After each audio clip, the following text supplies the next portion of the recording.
மாவட்டம் கூடலூர் அருகே தமிழக பகுதிக்குள் அறிவிப்பு பலகையை வைத்திருக்கிறது கேரள அரசு. கேரள அரசு தமிழக பகுதியை ஆக்கிரமித்து அதில் அறிவிப்பு பலகைகளை வைத்ததோடு அங்கு பேருந்து நிலையம் கட்டுவதற்கான முயற்சிகளை மேற்கொள்வதாக அன்றும் நாம் தமிழர் கட்சியினர் தான் இந்த போராட்டத்தை முன்னெடுத்தனர். அடிச்சு எல்லாரும் வெட்டிக்கிட்டு இருப்பான், நான் கை கட்டிட்டு வாய் பத்திக்கிட்டு அப்படி உட்காருமா?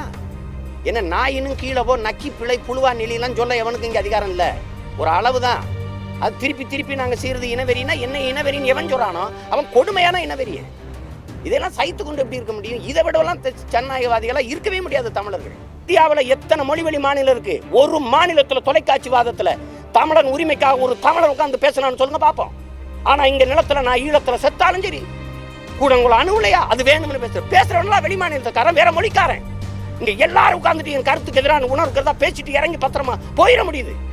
அப்படின்னா நாங்க எவ்வளவு பெரிய ஜனநாயகவாதிகளா இருக்கணும்னு தெரிஞ்சுட்டு பேசணும்.